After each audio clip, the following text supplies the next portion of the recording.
सर्वप्रथम मैं सरस्वती को कोटि कोटि प्रणाम। Welcome to my YouTube channel prompting teacher. मैं विद्या चौधरी आज पढ़ाने जा रही हूँ क्लास 8 प्रश्नावली जो कि है 20.3 जिसका जो टॉपिक है गुणनखंड। मैं गुणनखंड के बारे में सबसे फर्स्ट वाली प्रश्नावली विस्तार से समझा दी। गुणनखंड मतलब किसी भी संख्या के छोटे छोटे रूप, छोटे छोटे पार्ट। माना कि अगर कोई संख्या 4 तो उसके गुणनखंड क्या हो रहे 2 into 2, ये इसी का गुणनखंड होगा। सपोज प्रॉब्लम कि 4x तो 2 into 2 into x into z, ये इसके गुणनखंड हो गए। तो इस तरह मैंने गुणनखंड की परिभाषा आपको विस्तार से समझा दी थी। आज हम हल करने जा रहे हैं विभाजन। विभाजन का अर्थ होता है किसी भी संख्या में बांट देना। जैसे कि हम पहले से ही हम जैसे कहते थे कि 4 में 2 का बांट दो, 10 में 5 का बांट दो, 12 में 6 का बांट दो, ऐसे संख्या तो हम करते आ गए। लेकिन एक्स स्क्वायर में x का बांट दो, ऐसे कुछ कुछ बच्चों को हार्ड सुनने में थोड़ा हार्ड लगता है, सोचने में भी थोड़ा माना ऐसा लगता है कि हार्ड हो रहा है, लेकिन ऐसा कुछ भी नहीं है, उनसे भी ये संख्या आसान होती है। तो मैं आपको समझाने जा रही हूँ। इसे हम सर्वप्रथम इस तरह भाग देंगे। तो यहाँ पर भाग का निशान है तो हमने बटे में यहाँ लिखना है। तो हमें 27x y z माइनस 8, ये तो थी हर वाली राशि। और ऊपर जो लिखनी है वो है 9x square y square 3z minus 24 भाग 27xy और z माइनस 8। सर्वप्रथम मैं यहाँ पर रफ काम की सहायता से आपको समझा दूंगी। रफ जहाँ पर मैं पहले 9 था और फिर 27 और 24 तीनों संख्याएं कर मैं अवैध गुणनखंड करके आपको यहाँ पे समझा दूंगी, जिससे कि आपको समझने में आसानी होगी। वैसे तो 9 का हम चाहते हैं 3 into 3 और मैं 24 और 27 का आपको बता देती हूँ। 24 यहाँ पर सम संख्या मतलब सबसे पहले 2 का ही भाग जाएगा। तो 2 एकम 2, 2 दूनी 4, 6 और 2 किया 6। ये तो हो गया हमारे 24 पे।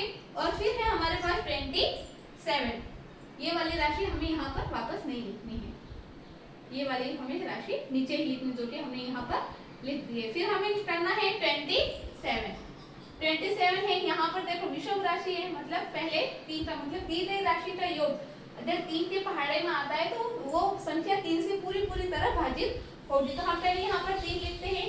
3 9 27 और 3 तरीका 9 और ये बस कुछ इस तरह हो गया है। फिर हमें रफ काम हमारे यहाँ पर हो गया है। इसे करने से क्या होगा, अवैध गुणनखंड की सहायता से आपको समझने में आसानी होगी।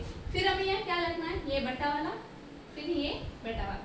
फिर हमें क्या करना है, यहाँ पर जो 9 था तो वहां पर 3 into 3, 9 का गुणनखंड यही होता है इंटू x स्क्वायर और y स्क्वायर। यहाँ पर 3z था, 3z को 3z रहने देते।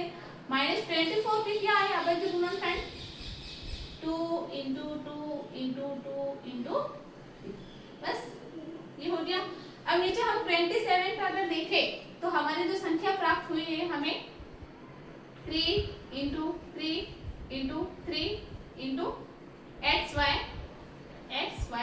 और z माइनस 8, बस हो गया। अब हम ध्यान देना है यहाँ पर ये 3 है, ये 3 है, ये 3 है और ये भी 3 है। बस फिर बाकी वाली राशि को हम बाद में करेंगे। हम स्टेप बाय स्टेप करते जाए, मानो हमें बार बार लिखना नहीं होगा। फिर x स्क्वायर लिख देते हैं, x स्क्वायर और y स्क्वायर। यहाँ हमें देखना है इनमें कॉमन, यहाँ पर 3 है, यहाँ भी 3, इन दोनों में से हमें कॉमन देखना है, जो कि इन दोनों यहाँ और यहाँ कुछ संख्या नहीं तो हम गुणा यहाँ लिख सकते। तो 3 जो है वो बाहर आ गया है। 3 बाहर आने के कारण यहाँ जो पीछे बचा है वो है z माइनस 2 2 4 4 2 8, तो z माइनस 8 संख्या जो कि नीचे रही। यहाँ नीचे क्या बचा था, 3 बचा था, x y बचा था और z माइनस 8। तो z माइनस 8 और z माइनस ये दोनों आपस में कट गए। तो पीछे देख सकते हैं आप ये 3 और ये 3, और पीछे जो बचा है x into y into y और नीचे x y से y x से x। तो हमारा जो आंसर आया है वो है कुछ x y। आशा है आपको ये वीडियो समझ में आया होगा और इस तरह आपको विधि पूर्वक लिखने पर आपके नंबर जो होंगे वो भी पूरे में से पूरे आएंगे। ये जो रफ काम है आपके लास्ट वाले पेज पर आप कर सकते हैं। और अगर किसी बच्चे को अवज्य गुणनखंड नहीं आता हो स्पष्ट रूप से, ये आपको लिखना ही होगा और समझना ही होगा। और अब आप 8 क्लास के बच्चे हैं तो आशा है कि अवज्य गुणनखंड तो हर एक बच्चे को आता होगा। फिर भी अगर आपको नहीं आता हो, नहीं समझ में आता, तो आप मुझे कमेंट में लिख के बता सकते हैं। मैं अवज्य गुणनखंड के बारे में ये पूरा विस्तार से अलग से वीडियो बना दूंगी। तो यहाँ तक आपको समझ में आ गया। अब हम चलते हैं इसी विधि के साथ हमारे 5 वाले क्वेश्चंस में।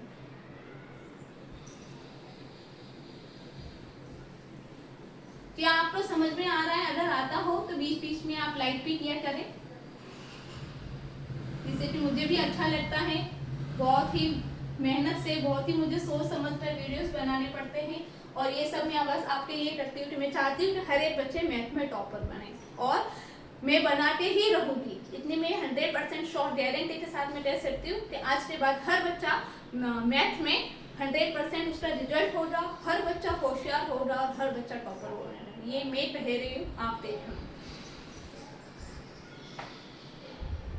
फिर है 4th वाला क्वेश्चन,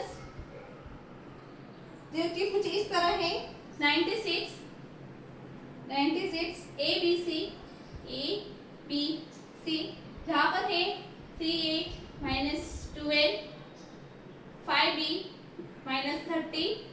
हमें क्वेश्चन को हड़बड़ी नहीं करनी है, हमेशा सही में सही से लिखना है। और जब आप बोर्ड की परीक्षा हो वहाँ पर आप जब जाए तो एक बार क्वेश्चन को एक बार दोबारा आप लिख दिया करें, जिससे कि आपको डाउट ना हो, कोई भी क्वेश्चन जो है गलत ना लिख पाए आप। तो हम एक बार वापस चेक कर देते हैं। 96 ABC 3a minus 12 5b minus 30 और बाहर 144 a माइनस 1 b माइनस 6।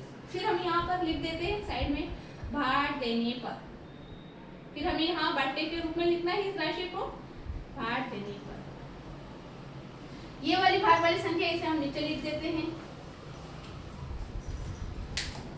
ये वाली संख्या को हम कुछ इस तरह लिखेंगे 144 a माइनस 4 और b minus 4।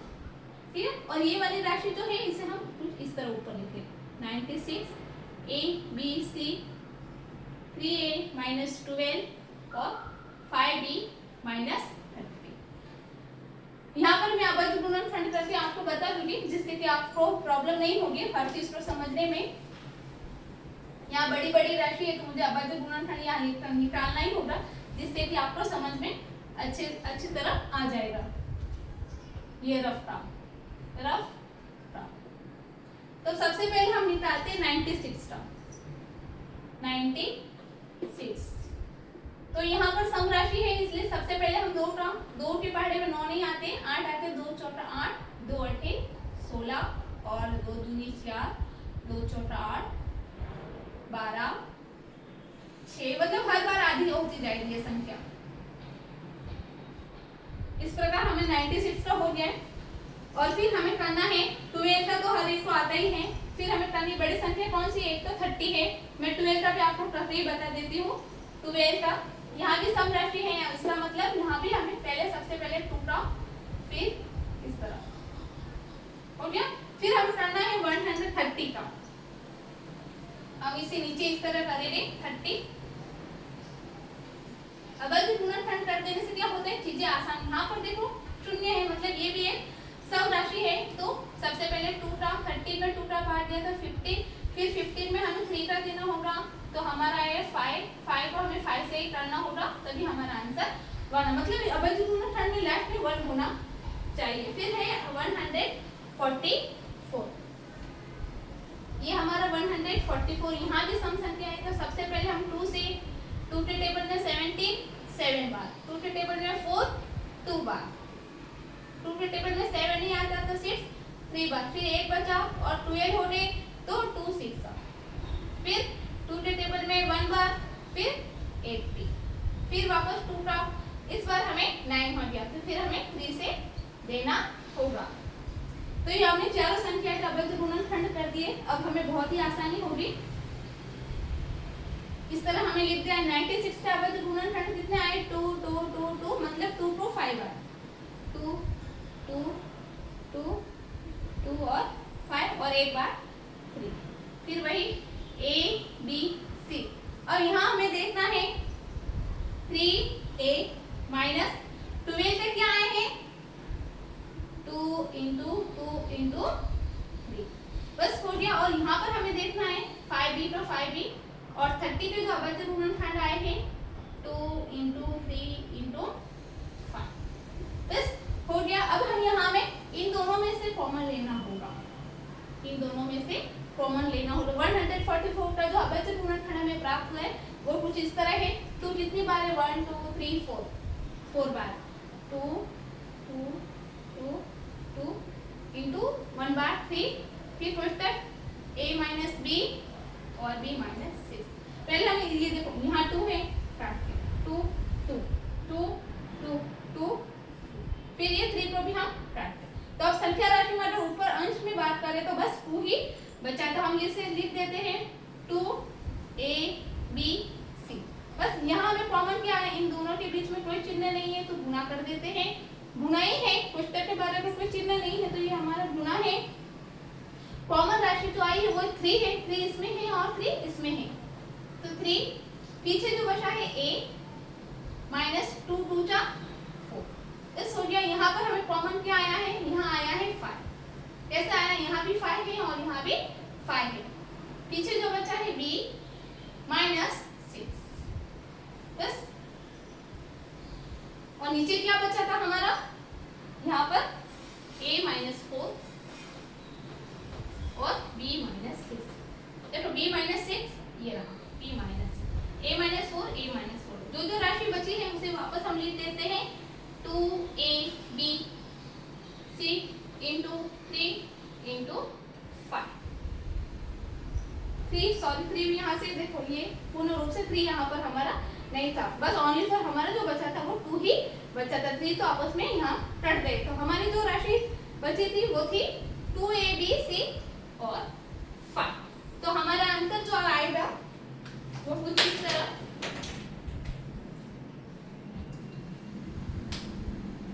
5 2 10 a b c। जो में इम्पोर्टेंट रहता है ना उसे रेड पेन से करती हूँ और आप भी रेड पेन से किया करें। सर समीक्षा वगैरह होती है जो मेन जो होता है ना उसे आप रेड पेन से किया करें, या जिससे क्या होगा जितनी बार नोटबुक को मिस देखेंगे रेड पेन से आपका ध्यान जाएगा और ध्यान जाने से जो चीज लिखी होगी आप उससे पढ़ेंगे और फिर वो आपको चीज याद हो जाएगी। और इस तरह रेड पेन से भी करने से क्या होता है, इस पूरी विधि में हमें आंसर जो होता है वो अलग से दिखता है और फिर हमें अच्छा लगता है कि इसका आंसर हमें ऐसे मिल गया है और ज्यादा हमें ढूंढना नहीं पड़ता। तो ये इस तरह कुछ विधि थी, यहाँ हमने भाग देने पर यहाँ आप चाहे तो लिख सकते हैं विस्तार से। और ये वाला आपको जरूर करना है, ये आप अगर नहीं करेंगे तो आपको प्रॉब्लम होगी। माना कि हम इसे 2 मिनट में भी हल कर सकते थे 144 96 जो कि दोनों 2a के टेबल में आते हैं वो हमें पता है, लेकिन इस तरह करने से हमारा डाउट पूरा क्लियर हो जाता है। और हड़बड़ी में हम क्या करते हैं जल्दी से शॉर्टकट वाला क्या होता है, एक अगर 2 की जगह आपने 4 लिखा तो आपका पूरा आंसर गलत हो जाता है। इसलिए इसको कभी भी हड़बड़ी में मत करें, सोच समझ कर करें और विधि बाई विधि करें। आशा है आज का वीडियो आपको पसंद आया होगा। मिलते हैं, और आज का वीडियो पसंद आया हो तो लाइक भी करना, शेयर भी करना, सब्सक्राइब भी करना। बहुत सारे बच्चे जो अनजान हैं उन्हें आप भेजना। मिलते हैं अगले वीडियो में एक अच्छे वीडियो के साथ, तब तक वंदे मातरम।